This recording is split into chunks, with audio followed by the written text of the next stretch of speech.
Okay, the next chapter is called An Apparition at the Door. Once, I got up in the middle of the night because I was thirsty, and I saw Mom standing outside Augie's room. Her hand was on the doorknob, her forehead leaning on the door, which was ajar. She wasn't going in his room or stepping out, just standing right outside the door, as if she was listening to the sound of his breathing as he slept. The hallway lights were out. The only thing illuminating her was the blue nightlight in Augie's bedroom. She looked ghost-like standing there, or maybe I should say angelic. I tried to walk back into my room without disturbing her, but she heard me and walked over to me. "Is Auggie okay?" I asked. I knew that sometimes he would wake up choking on his own saliva if he accidentally turned over on his back. "Oh, he's fine," she said, wrapping her arms around me. She walked me back into my room, pulled the covers over me, and kissed me goodnight. She never explained what she was doing outside his door, and I never asked. I wonder how many nights she stood outside his door, and I wonder if she's ever stood outside my door like that. The next chapter is called Breakfast. "Can you pick me up from school today?" I said the next morning, smearing some cream cheese on my bagel. Mom was making August lunch, American cheese on whole wheat bread, soft enough for Auggie to eat, while August sat eating oatmeal at the table. Dad was getting ready to go to work. Now that I was in high school, the new school routine was going to be that Dad and I would take the subway together in the morning, which meant his having to leave 15 minutes earlier than usual. Then I'd get off at my stop and he'd keep going. And Mom was going to pick me up after school in the car. "I was going to call Miranda's mother to see if she could drive you home again," Mom answered. "No, Mom," I said quickly. "You pick me up, or I'll just take the subway." "You know I don't want you to take the subway by yourself yet," she answered. "Mom, I'm 15. Everybody my age takes the subway by themselves." "She can take the subway home," said Dad from the other room, adjusting his tie as he stepped into the kitchen. "Why can't Miranda's mother just pick her up again?" Mom argued with him. "She's old enough to take the subway by herself," Dad insisted. Mom looked at both of us. "Is something going on?" She didn't address her question to either one of us in particular. "You would know if you had come back to check on me," I said spitefully, "like you said you would." "Oh, God, Via," said Mom, remembering now how she had completely ditched me last night. She put down the knife she was using to cut Augie's grapes in half, still a choking hazard for him, because of the size of his palate. "I'm so sorry. I fell asleep in Augie's room. By the time I woke up—" I know, I nodded indifferently. Mom came over, put her hands on my cheeks, and lifted my face to look at her. "I'm really, really sorry," she whispered. I could tell she was. "It's okay," I said. "Via, Mom, it's fine." This time I meant it. She looked so genuinely sorry, I just wanted to let her off the hook. She kissed and hugged me, and then returned to the grapes. "So is something going on with Miranda?" she asked. "Just that she's acting like a complete jerk," I said. "Miranda's not a jerk," Auggie quickly chimed in. "She can be," I yelled. "Believe me." "Okay then, I'll pick you up, no problem," Mom said decisively, sweeping the half-grapes into a snack bag with the side of her knife. "That was the plan all along anyway. I'll pick Auggie up from school in the car, and then we'll pick you up. We'll probably get there about 3:45. "No," I said firmly before she'd even finished. "Isabel, she can take the subway," said Dad impatiently. "She's a big girl now. She's reading War and Peace, for crying out loud." "What does War and Peace have to do with anything?" answered Mom, clearly annoyed. "It means you don't have to pick her up in the car like she's a little girl," he said sternly. "Via, are you ready? Get your bag and let's go." "I'm ready," I said, pulling on my backpack. "Bye, Mom. Bye, Auggie." I kissed them both quickly and headed toward the door. "Do you even have a Metro card?" Mom said after me. "Of course she has a Metro card," answered Dad. fully exasperated. Yeesh, Mama, stop worrying so much. Bye, he said, kissing her on the cheek. Bye, big boy, he said to August, kissing him on the top of his head. I'm proud of you. Have a good day.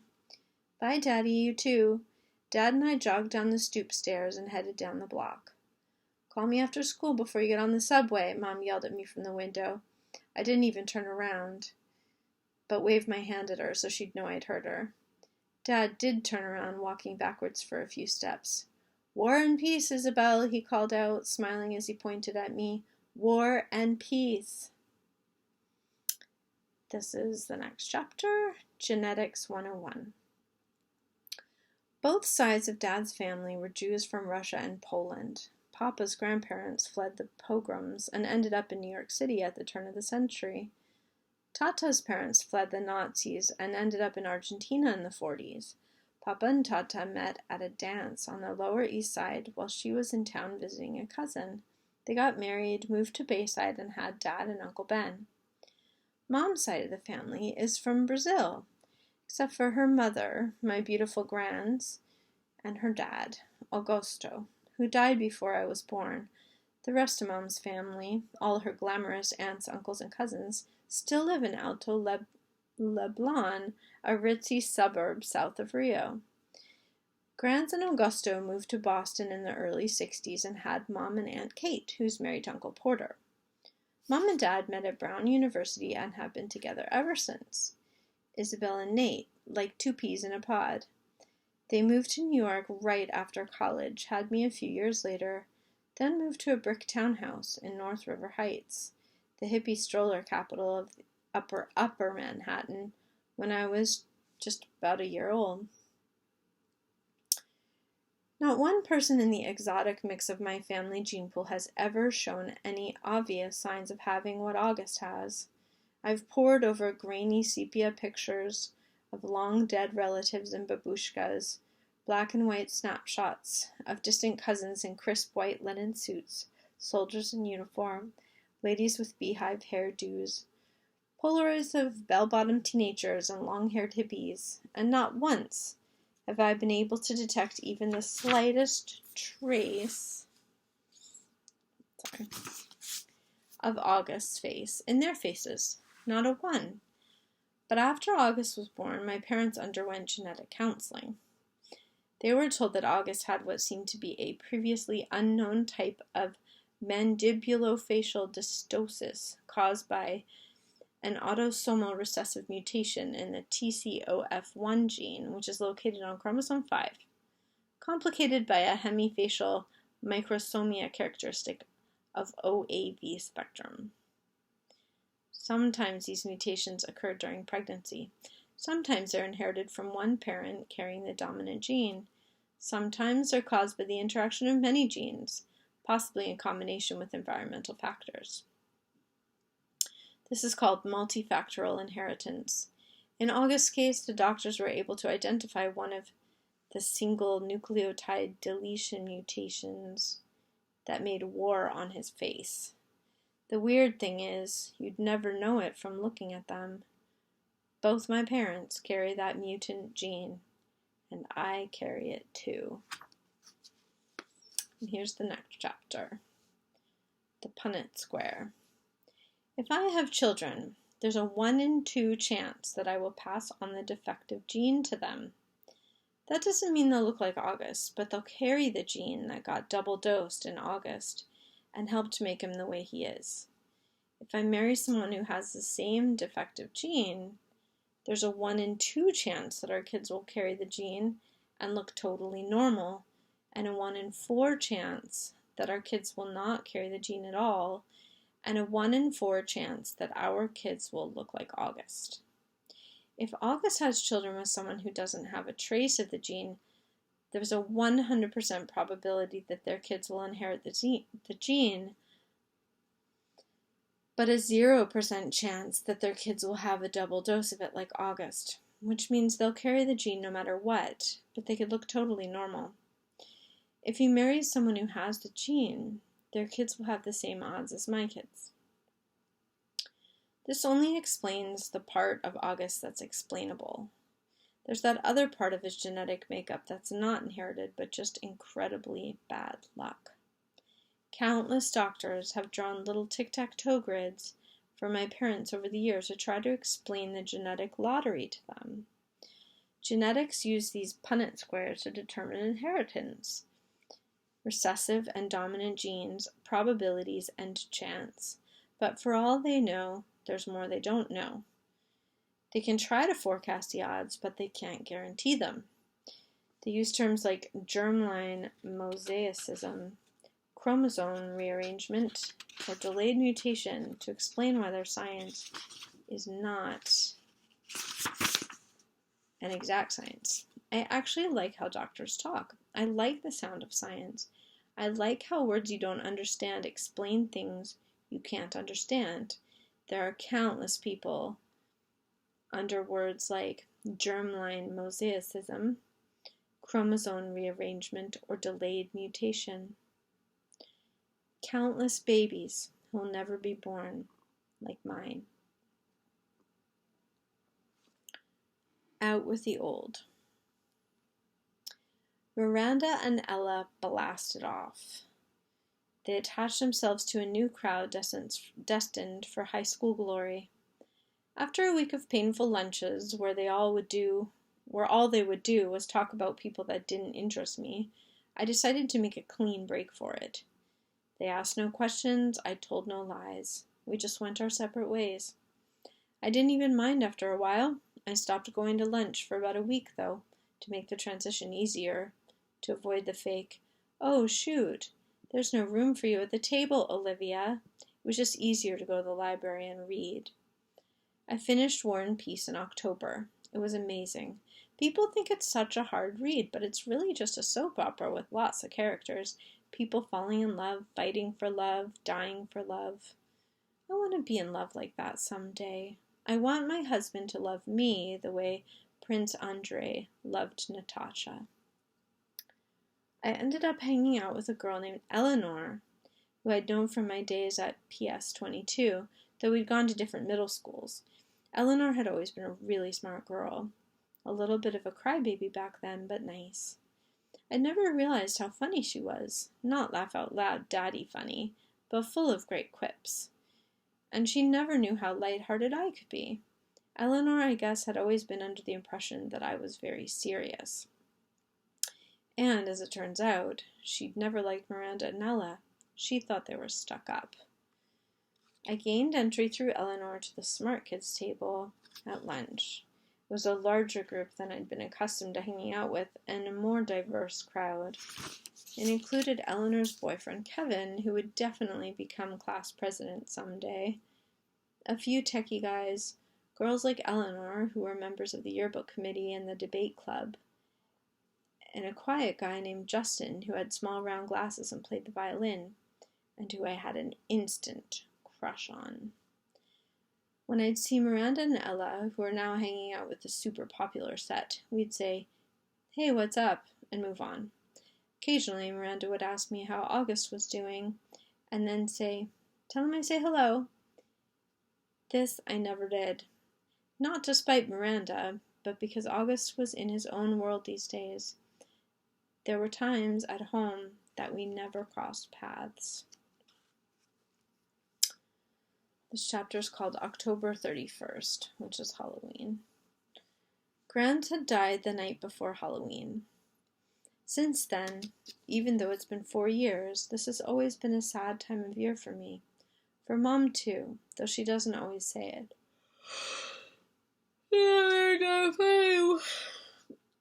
One yawn point.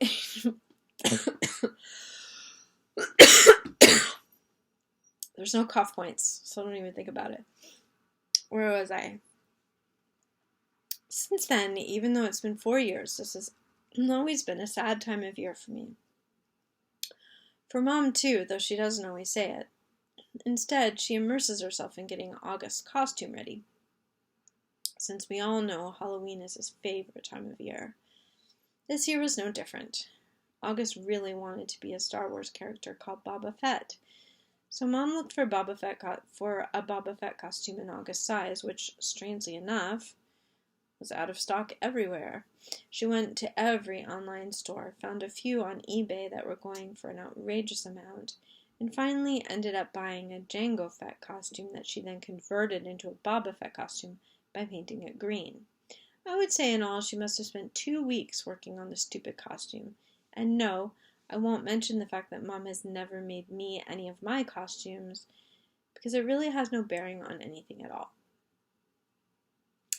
The morning of Halloween, I woke up thinking about Grans, which made me really sad and weepy.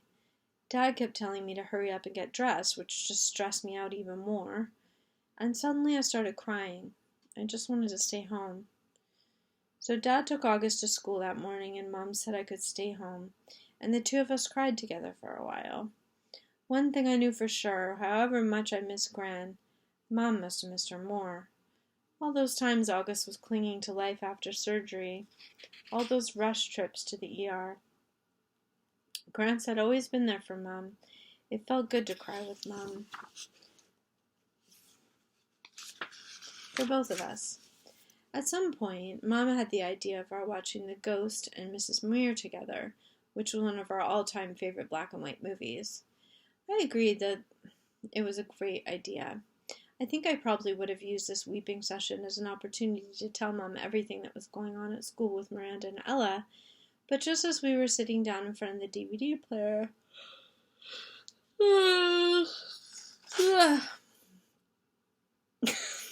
it's two. Just as we were sitting down in front of the DVD player, the phone rang. It was a nurse from August's school calling to tell Mom that August had a stomach ache and should be picked up. So much for the old movies and the mother-daughter bonding. Mom picked August up, and the moment he came home, he went straight to the bathroom and threw up.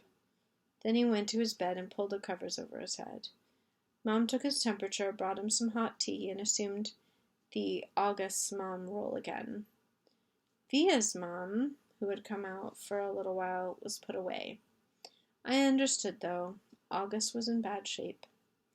Neither one of us asked him why he had worn his bleeding scream costume to school instead of the Boba Fett costume Mom had made for him. If it annoyed Mom to see the costume she'd worked on for 2 weeks tossed on the floor unused, she didn't show it. Trick or treat.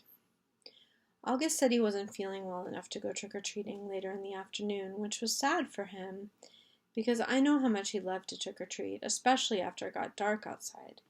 Even though I was well beyond the trick-or-treating stage myself, I usually threw on some mask or other to accompany him up and down the blocks, watching him knocking on people's doors, giddy with excitement.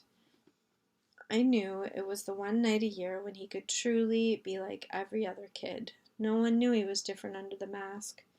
To August, that must have felt absolutely amazing. At 7 o'clock that night, I knocked on his door. "Hey," I said. "Hey," he said back.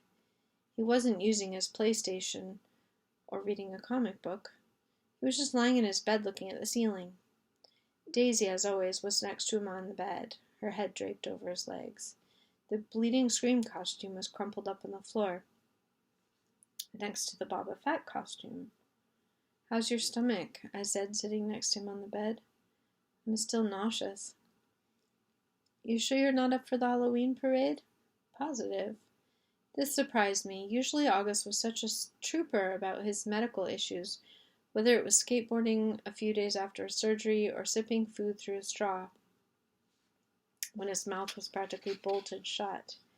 This was a kid who's gotten more shots, taken more medicines, put up with more procedures by the age of 10 than most people would have to put up with in 10 lifetimes.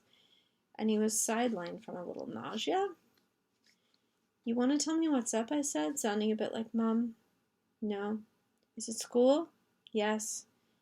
"Teachers? Schoolwork? Friends?" He didn't answer. "Did someone say something?" I asked. "People always say something," he answered bitterly. I could tell he was close to crying. "Tell me what happened," I said. And he told me what happened. He had overheard some very mean things some boys were saying about him. He didn't care about what the other boys had said. He expected that. But he was hurt that one of the boys was his best friend, Jack Will. I remembered him mentioning Jack a couple times over the past few months. I remembered Mom and Dad saying he seemed like a really nice kid.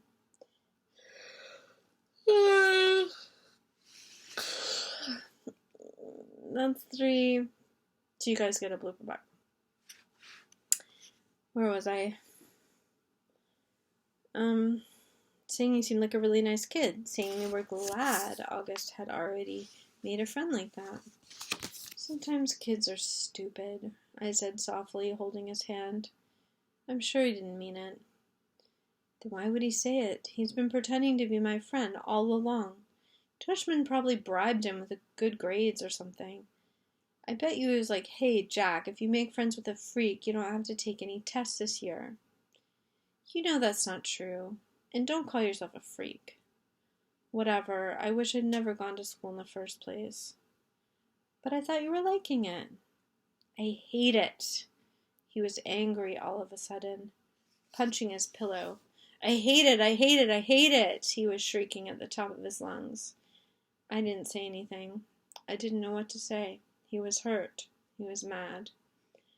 I let him have a few more minutes of his fury. Daisy started licking the tears off his face. Come on, Auggie, I said, patting his back gently. Why don't you put on your Jango Fett costume and... It's a Boba Fett costume! Why does everyone mix that up? Boba Fett costume, I said, trying to stay calm. I put my arm around his shoulders. Let's go to the parade, okay? If I go to the parade, Mom will think I'm feeling better and make me go to school tomorrow. Mom would never make you go to school, I answered. Come on, Auggie. Let's just go. It'll be fun, I promise. And I'll let you have all my candy. He didn't argue. He got out of bed and slowly started pulling on his Boba Fett costume. I helped him adjust the straps and tighten the belt. And by the time he put his helmet on, I could tell he was feeling better. And that's the end of that chapter. And you guys got a blooper back because I yawned 3 times. I almost yawned more. But that was it. Okay. Bye.